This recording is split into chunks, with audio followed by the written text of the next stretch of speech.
Tıpkı Kopernik'in dünyanın güneşin etrafında döndüğünü varsayarak astronominin pek çok sorununu çözmesi gibi, Kant da zihnimizin gerçeklik tarafından şekillendirilmek yerine, gerçekliğin zihnimiz tarafından şekillendirildiğini savunarak felsefenin sorunlarını çözmeyi iddia eder.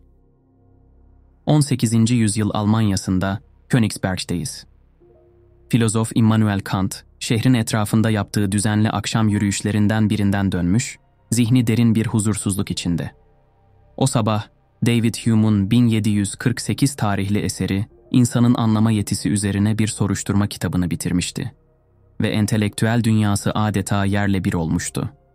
Felsefenin büyük şüphecisi Hume, önündeki entelektüel alanı dikkatle incelemiş ve metafizik, epistemoloji ve genel olarak felsefede kayda değer bir ilerleme kaydedememiş olmamızın şaşırtıcı olmadığını öne sürmüştü. Ona göre, dış gerçekliğin statüsü bir yana, hayat hakkında hemen hemen hiçbir şeyi gerçekten anlamaya yazgılı değildik. Hume, rasyonalizmin, yani Descartes ve Spinoza gibi ve ampirizmin, yani Locke ve Berkeley gibi yaklaşımlarının yalnızca dış dünyayla ilgili kesinlik sağlamakta başarısız olmadığını, aynı zamanda nedensellik, tümevarımsal mantık ve hatta sürekli bir benlik olarak kendi varoluşumuzla ilgili doğrular oluşturmakta da yetersiz kaldığını savunuyordu. Hume'un bilmemiz gerekenler hakkındaki karamsar sonuçlarını desteklemek için geliştirdiği argümanlar, felsefe tarihindeki en güçlü argümanlardandır.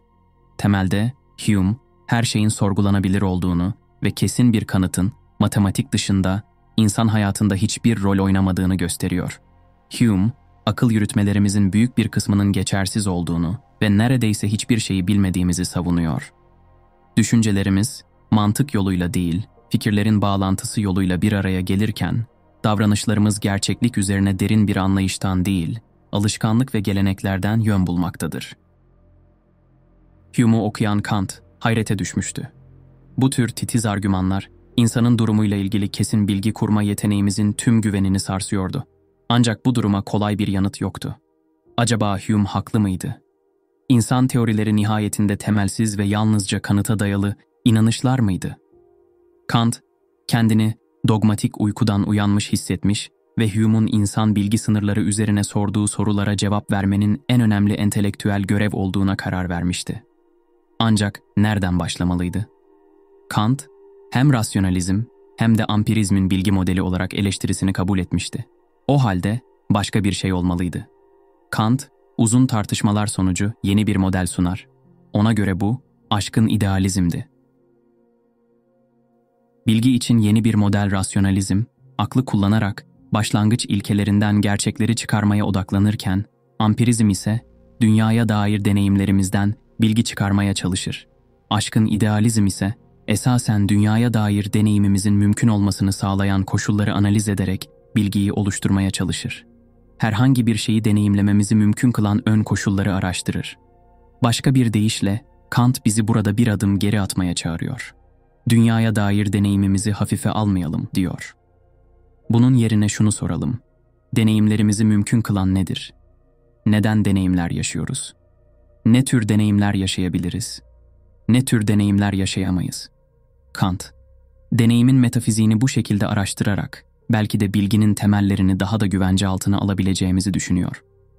Örneğin, İngiliz filozof John Locke'un ünlü sözünde belirttiği gibi, doğumda zihin boş bir levhadır ve büyüdükçe dünyaya dair deneyimlerimiz zihni bilgiyle donatır. Ancak Kant'a göre bu böyle olamaz, zihin boş olamaz. Deneyimin mümkün olabilmesi için, zihnin anlama için belirli potansiyellerle donatılmış olması gerekir.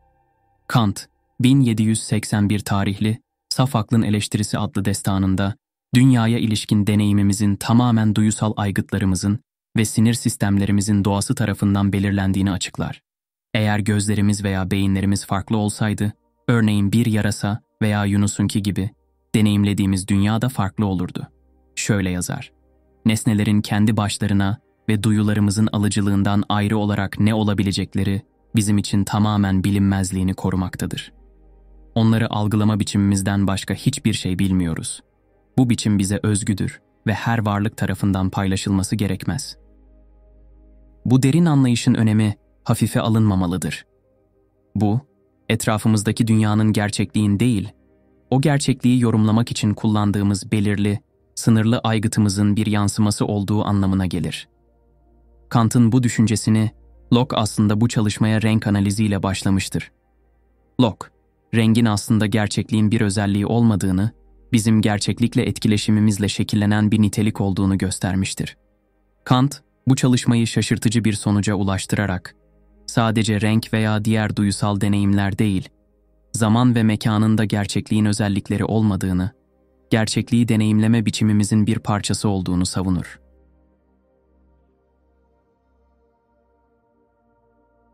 Kant, bu yeni düşünme biçimini bilgi teorimiz için Kopernik devrimi olarak tanımlar.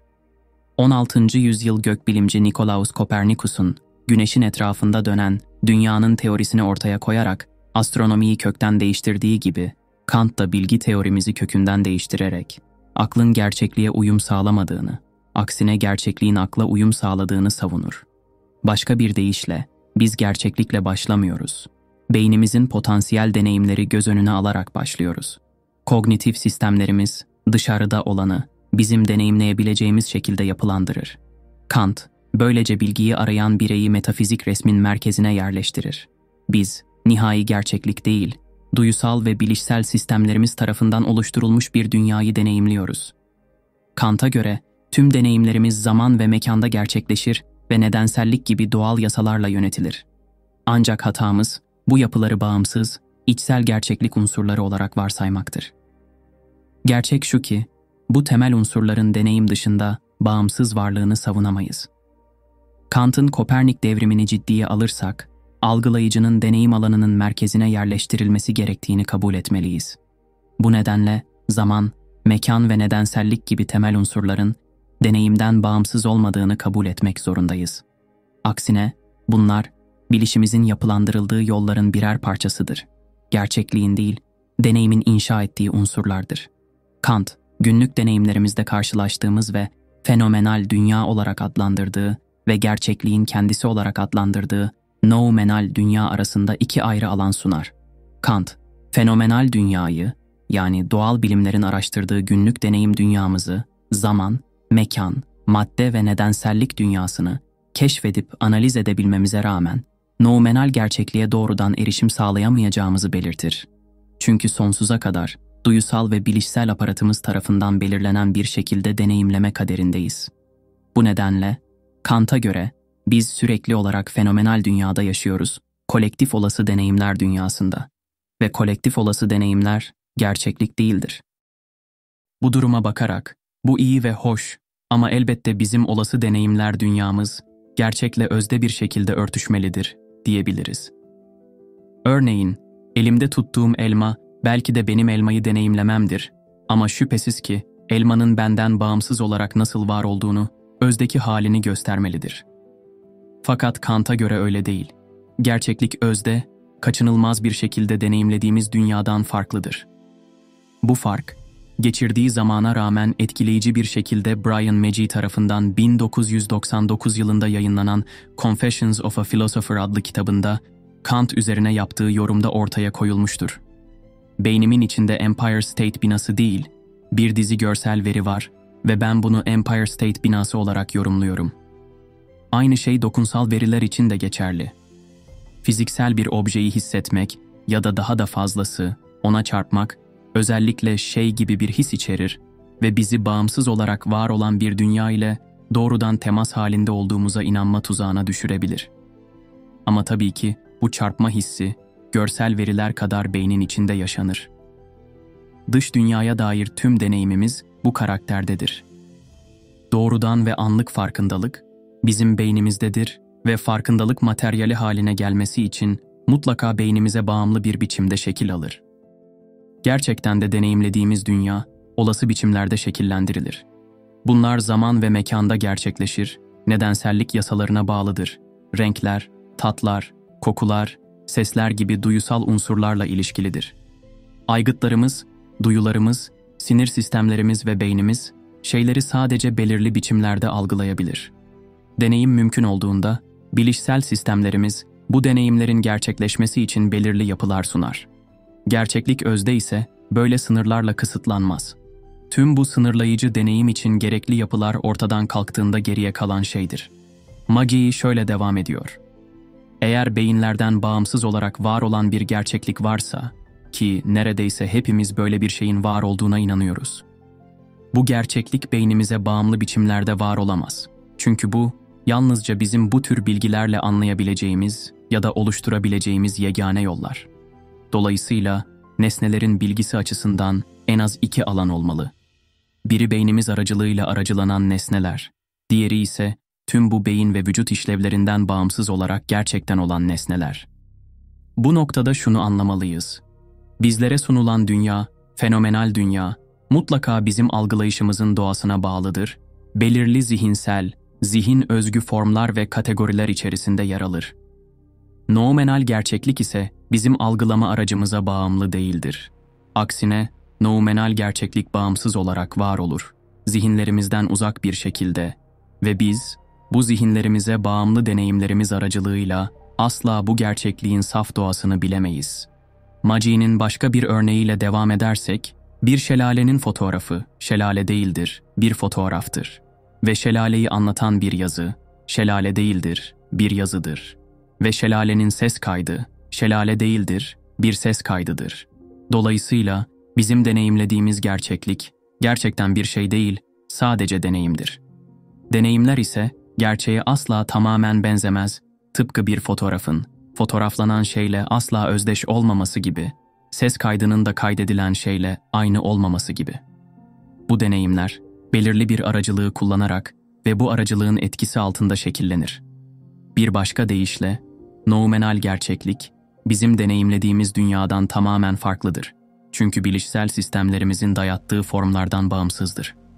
Zihinsel olarak biçimlendirilmemiş noumenal gerçekliği kesinlikle deneyimleyemeyiz. Ya da herhangi bir şey hakkında bilgi sahibi olamayız. Çünkü zamanın ve mekanın ötesinde, renksiz, kokusuz, tatsız, şekilsiz ve formlardan bağımsızdır. Elmanın özdeki doğası ne olursa olsun, uzaysal ve zamansal olmayan bir şey olarak, bizim gözlemlediğimiz ve tartıştığımız elmaya asla benzemez. Kant'a göre, insan deneyiminin gerçeği gerçekteki gerçeklikle karıştırılmaması gerektiğini çünkü bu, sadece deneyim olduğunu söylüyor. Bilimsel olarak, zaman, mekan ve nedensellik dünyasını analiz etmekte büyük ilerleme kaydedebiliriz. Ancak bu dünyayı bağımsız gerçeklikle karıştırmamalıyız. Bu yalnızca insan deneyimiyle sınırlı bir gerçekliktir, daha fazlası değil. Magi, Kant'ın dünya deneyimimize dair vizyonunu şöyle özetler. Deneyim ağındaki metaforik yakalama düşüncesiyle düşündüğümüzde, bu, ağın telleridir. Bu tellerin içine sıkışabilecek her şey bizim için mevcuttur. Bu tellerden herhangi biri üzerinden geçen ve dokunulmadan kalan her şey bizim tarafından yakalanmaz ve ağlarımızın tamamen dışına düşen hiçbir şey de bizim için değildir. Ancak bu tellerin yakalayabileceği şey bize ait olabilir ve yalnızca bu tellerin yakalayabileceği şey bizim olabilir. Ne yakalayacakları ise bu tellerin doğasından kaynaklanır ve biz sürekli olarak bu sınırlar ve kapasiteler içinde yaşarız. Evrenin gerçekten nasıl olduğunu kim bilebilir? Gerçekliği algılamak ve anlamak için son derece sınırlı bir yapıya sahibiz. Etrafımızda belki de bilmediğimiz pek çok şey olabilir. Kant'a göre yalnızca mümkün insan deneyimleri dünyası olan fenomenal dünyayı yorumlayabiliriz. Doğrudan noumenal gerçekliğe erişimimiz asla mümkün değildir. Kant'ın argümanlarını çerçevelemenin biraz farklı bir yolu şudur. Bir özne olmadan bir nesne olamaz. Bu ikisi birbirine bağımlıdır. Konuyu ortadan kaldırınca ayrı nesneleri tartışmak bile tutarsız hale gelir. Çünkü zaten bir öznenin bu tür ayrımları yapması gerekir. Kant'a göre nesnelerin kendi başlarına bilinemez olduğu sonucu çıkar. Zaman, mekan, nedensellik, bunlar özne-nesne etkileşiminin özellikleridir. Bunları nihai gerçekliğin özellikleri olarak tanımlayamayız. Çünkü özneyi, yani bizi dünyadan asla soyutlayamayız. Kant'ın nihai noumenal, kendi içinde dünyası, öznelerin olmadığı bir dünya, sonsuza dek erişilemezdir. Kant, çevrelerimiz, olası deneyimimizin günlük deneysel dünyası hakkında daha fazla şey öğrenebileceğimizi veya bu konuda ustalaşabileceğimizi inkar etmeye çalışmıyordu. Sadece bu dünyanın, deneyimleyen özneler olarak masaya getirdiğimiz kavramlar ve yapılarla sonsuza dek iç içe geçtiğini söylüyordu. Olası deneyimin ve şeylere kendi başlarına erişmek için gerekli özelliklerinin arkasına geçemeyiz. Sonuç, deneyim dünyamızı nihai gerçeklikle eş tutmamalıyız. Çünkü nihai gerçeklik tüm öznelerin soyulmasını gerektirir. Dolayısıyla araştırma kapsamımızı buna göre sınırlamalıyız. Bilim deneysel dünyayı, kolektif olası deneyimimizin dünyasını araştırır. Nihai gerçekliği araştırmaz ve asla araştıramaz. Kant, sadece bizi nihai gerçeklikten uzaklaştırmayı amaçlamıyor. Hatırlayacak olursak, felsefeyi geliştirmek, Hume'un şüpheci kaygılarına yanıt vermek ve nihayetinde modern bilimi din ve ahlakla uzlaştıran bir bilgi modeli sağlamak istiyor. Kopernik devriminin, yani bizi deneyimleyen varlıklar olarak merkeze yerleştirmesinin, ilerlememiz için en iyi yol olduğunu ve bize bir dizi avantaj sağladığını düşünüyor. Bu avantajlar arasında insan bilgisinin güvenli, a priori temellere oturtulması da vardır. Kant'ın yazdığı gibi, eğer sezgi nesnelerin yapısına uymak zorundaysa, o zaman onlar hakkında a priori herhangi bir şeyi nasıl bilebileceğimizi göremiyorum. Fakat eğer nesne, duyuların bir nesnesi olarak, sezgi yetimizin yapısına uyuyorsa, o zaman bu olasılığı kendime çok iyi temsil edebilirim. Kant'ın burada gerçekten ne demek istediğini ve çözümünün neden bu kadar güçlü olduğuna inandığını açıklamak için, Hume'un dünyaya ilişkin günlük anlayışımızla ilişkilendirdiği sorunlardan birini ele alalım. Kabul ettiğimiz birçok doğa yasasının mantıkta hiçbir temeli yoktur. Nedenselliği ele alalım.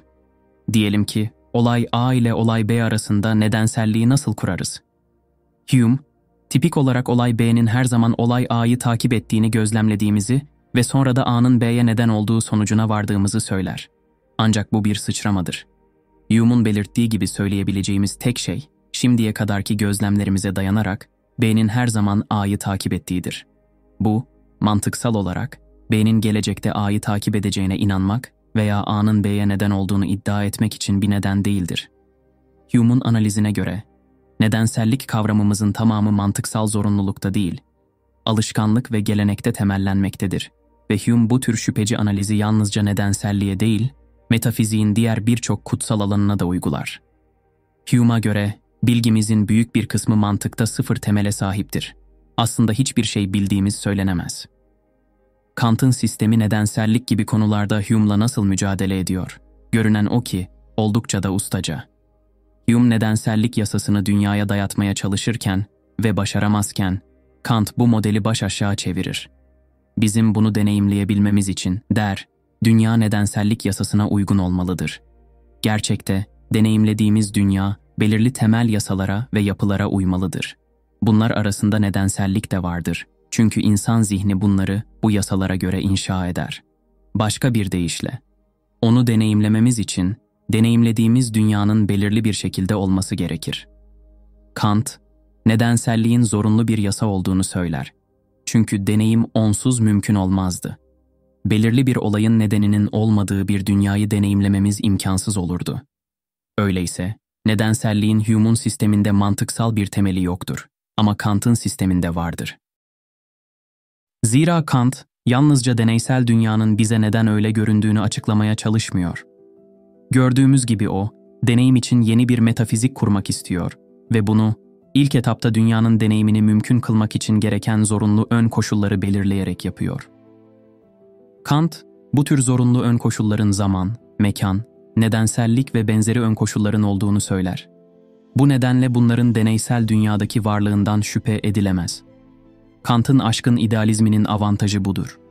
Kant, mümkün deneyimin sınırlarını belirleyerek, kendisinden önce gelen filozofların gözünden kaçan bazı yeni a priori metafizik hakikatleri ortaya koyar.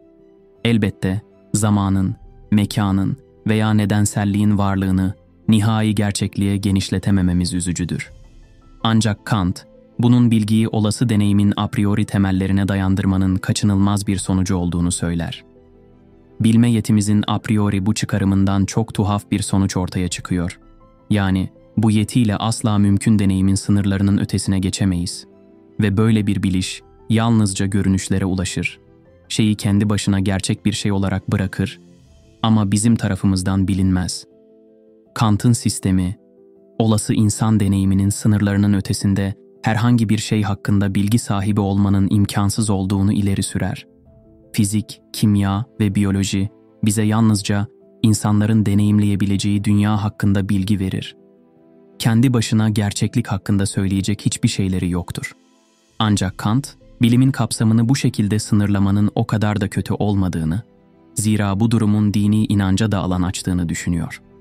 Gerçekten de, noumenal dünya, kendi içinde gerçeklik hakkında bir şey bilemesek de, yine de onun hakkında bazı şeylere inanabiliriz. Kant'ın bilinemez noumenal gerçekliği, Tanrı'ya olan inancıyla uygun bir şekilde kapatılmıştı. Kant şöyle yazıyor: "İnanca yer açabilmek için bilgiyi inkar etmek zorunda kaldım." Kant, aşkın idealizminin modern bilim ile dini uzlaştırdığını ve Hume'un ortaya koyduğu şüpheci sorunların çoğuna çözümler sunan metafizik bir tablo sunduğunu düşünüyordu. Son olarak, Kant felsefeyi ilerlettiğini düşünürken, birçok kişi onun aşkın idealizmini bilginin temellerini güvence altına alma arayışımızda büyük bir geri adım olarak gördü. Nihai gerçeklik sonsuza dek ulaşılamaz ve biz onun hakkında hiçbir şey bilemeyiz mi? Elbette böyle bir sonuçtan mutlu olamayız. Kant'ın argümanlarında boşluklar bulmak, o zamandan beri birçok metafizikçi ve düşünürün en sevdiği uğraşlardan biri olmuştur. Öncelikle, Kant'ın kendi başına noumenal gerçeklik hakkında tam olarak ne bilebileceğimiz konusunda oldukça çelişkili göründüğünü belirtebiliriz. Bir yandan onu tamamen bilinemez olarak dışlıyor. Diğer yandan onun var olduğunu, mekansal ve zamansal olmadığını ve duyularımızı etkilediğini bildiğimizi söylüyor. Bu bağlamda eğer noumenal gerçekliğin zamanı, mekanı, nedeni vesaire yoksa, o zaman tam olarak duyularımızı nasıl etkiler? Nedenselliğin insan deneyiminin dışında bir varlığı yoksa, belirli fenomenlerin duyularımıza görünmesine nasıl neden olabilir? Kant'a yöneltilen bir diğer yaygın itiraz ise, onun bizi kendi zihnimizin içine hapsettiği ve dış dünya hakkında kaçınılmaz, kabul edilemez bir şüpheciliğe yol açtığıdır. Bazıları, Kant'ın aşkın idealizminin, yakından incelendiğinde, aslında zihinlerin ve içeriklerinin, var olan tek şeyler olduğunu iddia eden George Berkeley'in öznel idealizmine dönüştüğünü ileri sürerler. Diğerleri Kant'ın kendi içindeki noumenal gerçekliğinin tutarlılığını sorgular. Eğer onun hakkında hiçbir şey bilemeyeceksek, sonsuza dek erişilemezse, o zaman bunun anlamı nedir? Nietzsche şu pozisyonu aldı. Kimin umurunda? Nietzsche, özneyi nesneden asla ayıramazsak, o zaman çıkarılacak sonuç, kendi başlarına nesnelerin gizemli bir noumenal aleminin sonsuza dek erişilemez bir yerde saklandığı değil. Aksine, çıkarılacak sonuç, böyle bir alemin tutarsız olduğudur. Özne, nesne etkileşimi, kendimizi ilgilendirmemiz gereken tek gerçekliktir. Ancak, saf aklın eleştirisinin yayınlanmasından bu yana, Kant'ın felsefesinin maruz kaldığı sert eleştirilere rağmen, onun metafizik, epistemoloji ve genel olarak felsefe üzerindeki etkisi kesinlikle yadsınamaz. Argümanlarına katılın veya katılmayın, Kant'ın aşkın idealizmi felsefenin en zor sorularından bazılarını anlamlandırmak için ustaca bir girişimdir. Dünya hakkında a priori bilgimiz olabilir mi? Bilimsel araştırmanın kapsamı nedir? Deneyimlerimiz gerçekliği yansıtıyor mu? Felsefede, Kant'a rastlamadan çok uzağa gidemezsiniz. İzlediğiniz ve dinlediğiniz için çok teşekkürler. Video bitti. Hoşça kalın.